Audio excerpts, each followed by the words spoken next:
안녕하세요. 미국 주식 훌륭하다 미유대입니다. 금요일 미증시는 빠졌습니다. 그리고 장 마감 부근에 추가 하락이 나오면서 저점을 낮추고 마감을 하였습니다. 간단 뉴스 브리핑 하기 전에 말씀드리고 싶은 게 있는데요. 지나간 뉴스를 몇 번 반복해서 보시라고 말씀을 드리고 싶습니다. 저는 주식하면서 제일 도움이 된 부분이 과거 뉴스 반복해서 듣기였는데요. 회사 가면서 듣고 퇴근하면서 듣고 최신 뉴스만 듣고 그만인 게 아니고 과거 뉴스를 보면 왜 현재에 이런 일들이 일어났는지 알 수가 있어서 개인적으로는 증시의 방향성 예상과 시나리오를 만드는데 도움이 됩니다. 그리고 주식 리밸런싱 하는 데 있어서도 도움을 많이 받았고요. 제가 아무 의미 없이 지나간 이야기를 또 하는 게 아니라는 점 알아두시면 감사하겠습니다. 8월 PC 가격 지수가 전년 대비 6.2 올랐습니다. 전월 대비 0.3, 근원은 4.9, 예상이 4.7. 물가가 높게 나왔습니다. 유가 상승과 식료품 상승에 걱정을 했었는데 근원이 높게 나오면서 여러 부분으로 물가 상승이 번지고 있다는 것을 알 수가 있는 부분입니다. 그래서 연준이 인플레이션을 잡을 수 있을까 하는 걱정과 폭넓게 인플레이션이 일어나니까 긴축을 더 세게 할지도 모른다는 걱정을 하게 만든 하루였습니다. 증시를 떠나 인플레이션에 대한 저의 생각을 간단히 말씀드리면 인플레이션은 쉽게 잡히지 않을 것으로 보입니다. 제가 하는 일이 인플레이션과 굉장히 가깝고 영향을 많이 받는다라고 말씀을 드렸습니다. 지금 유가와 휘발유 값이 많이 내려와줘서 그나마 다행이지만 그것으로 인해 물건의 값이 내려오고 있지는 않은 상황입니다. 그리고 올린 물건 값을 내릴 거라고 생각하는 기업은 없을 것이고요. UPS에서는 임금을 올려주지 않으면 노조 파업을 할 거란 이야기도 있는 상황입니다. UPS를 사용하는 저희는 배송비가 너무 올라서 허리가 휘는데 휘발유 값이 떨어졌음에도 배송비는 내려가지 않고 있고 추후 임금 상승이 일어나게 된다면 배송비가 더 올라갈 것이기에 물건값을 올릴 준비를 하고 있는 상황입니다. 그래도 요즘은 물가 상승 속도가 조금 느려진 듯한 생각은 듭니다. 언젠가는 인플레이션이 상승을 멈출 거란 생각은 들지만 단기간에 인플레이션이 잡힐 거란 생각은 들지 않습니다. 그리고 인플레이션이 크게 내려올 거란 생각도 들지 않고 그냥 우리가 적응하면서 살아가게 되지 않을까 생각을 하게 됩니다. 그리고 연준은 인플레이션을 잡을 수가 없습니다. 자연스럽게 잡히기를 바랄 뿐이지요. 다시 넘어와서요. 브레이너드는 긴축 정책을 중단하지 않을 것이다 라고 했고요. 토마스 바키는 인플레이션이 쉽게 해결될 것 같지 않다는 듯한 이야기를 해주었습니다. 몇 달 안에 인플레이션이 낮아질 징후는 있다라고 하긴 했는데 금리 인상을 선호한다고 했습니다. JP몰간의 긍정론자 마르코 콜라노비치는 지정학적 리스크와 통화정책의 리스크로 물가가 내려가지 않고 있어서 증시 상승이 쉽지는 않을 것 같다라고 했습니다. 이 사람은 S&P가 4,800까지 간다고 이야기했던 사람입니다. 제레미 시겔은 장기 투자자라면 지금 매수 기회다 라는 말을 했습니다. 증시 하락이 나오면서 버블이 조금 빠졌다라는 이야기가 있었습니다. 지금 주가가 비싼지 싼지 판단하기 위해 일반적으로 많이 사용하는 지표인데요. 5년 평균이 18.6, 10년 평균이 16.9배, 근래에는 16.6까지 내려와 있는 상황입니다.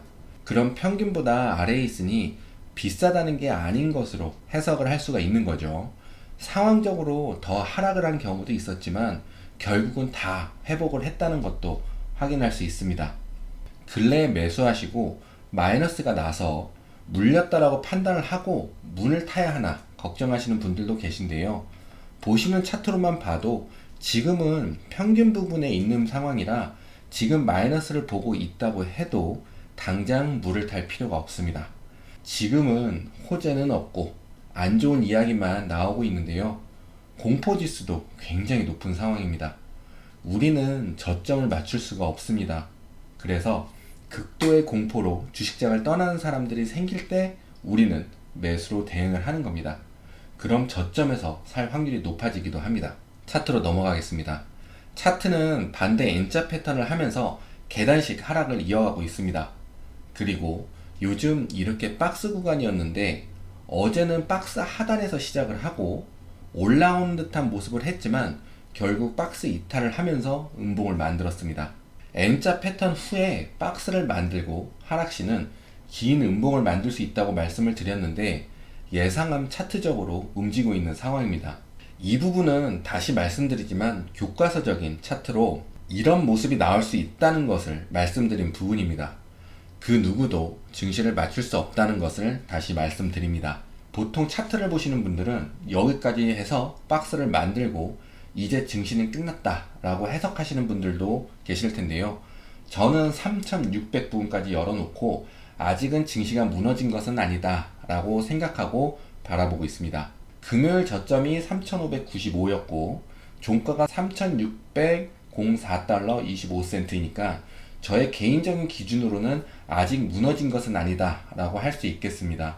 그리고 3600이 무너진 것이 아니니 아직은 반등을 기대하고 있습니다. 제가 말씀드리는 반등은 잘 이해하셔야 합니다.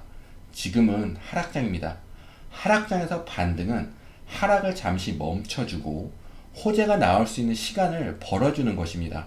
그렇게 해서 투자 심리를 좋은 쪽으로 이끌어주기도 하고요. 반등과 상승은 다르다는 것을 말씀드립니다. 앞에 말씀드린 대로 아직 3600이 깨진 게 아니라서 반등의 기대는 아직 남아있으니 다음 주 기관들은 어떻게 움직일지 한번 보겠습니다. 기관들은 콜이든 풋이든 제일 많은 물량을 먼저 죽이려고 합니다. 스파이 10월 5일 수요일 만기 옵션입니다. 그린색은 콜 상승 베팅, 레드색은 풋 하락 베팅. 금요일 스파이 종가는 357달러 18센트, 눈에 띄는 지점은 373 콜, 375 콜. 이 콜들은 급등이 나오지 않는 이상 만기가 가깝기 때문에 죽은 물량이다 라고 보시면 되고요. 그럼 기관들은 이미 죽은 콜이니 주가를 상승시켜도 된다 볼 수 있겠죠. 350 풋은 월요일에 추가 하락이 나오면서 장을 시작을 한다면 의미가 있겠지만 반등이 나오면 금방 매도로 돌아설 수 있는 물량입니다. 역시 만기가 가깝기 때문에 계속 들고 있는다면 죽는 물량이 됩니다. 그래서 수요일 만기인 많은 물량을 죽이려면 월요일이나 화요일에는 359, 360 정도까지 반등하면 많은 콜과 풋이 죽게 됩니다. 10월 7일 금요일 만기 옵션입니다. 딱 봐도 풋 물량이 굉장히 많죠. 금요일 종가 357달러 18센트. 이 많은 풋의 물량을 죽이려면 하락만 안 하면 되는데 금요일 종가에서 추가 하락만 없다면 왼쪽의 풋 물량들은 죽게 되고 상승이 나온다면 오른쪽에 360 풋, 365 풋 물량도 죽일 수가 있습니다. 앞에 보신 두 개의 차트로는 우선 반등은 나와야 하는데 예상되는 반등 구간이 360 부근이라서 큰 반등은 기대할 수는 없지만 그래도 반등이 나올 여지는 있다는 부분입니다. 반등이 나오고 시간을 벌어주면서 호재가 나오면 반등이 생각보다 클 수도 있습니다. 그래서 저의 기준으로는 아직 증시가 무너지진 않았습니다. 3600이 무너지지 않았다. 옵션 물량 차트로도 반등을 기대할 수 있다. 저는 지금 3600짜리를 아주 중요하게 보고 있는데요. 만약 무너진다면 단기적으로 또 긴 음봉이 출현할 수 있다고 생각하고 증시를 지켜보려 합니다. 저는 하락장임을 받아들이고 있고 매수하면 마이너스를 볼 수도 있지만 그 또한 받아들이고 하락 시 매수 대응을 하려고 포지션을 취하고 있습니다. 개인적으로 매수 플랜이 있기 때문에 하락해도 마이너스를 크게 보지도 않고 반등이 나오면 평단으로 금방 올라오는 매수 방법을 가지고 있기 때문에 저는 하락할 때 매수하는 것이다 라고 생각하면서 주식 생활을 하고 있습니다. 여러분들도 여러분들의 플랜을 잘 세우셔서 힘든 장 잘 이겨내셨으면 좋겠습니다. 그럼 오늘 영상은 여기까지 하겠습니다. 모두 좋은 하루 보내시고 부자 되세요. 감사합니다.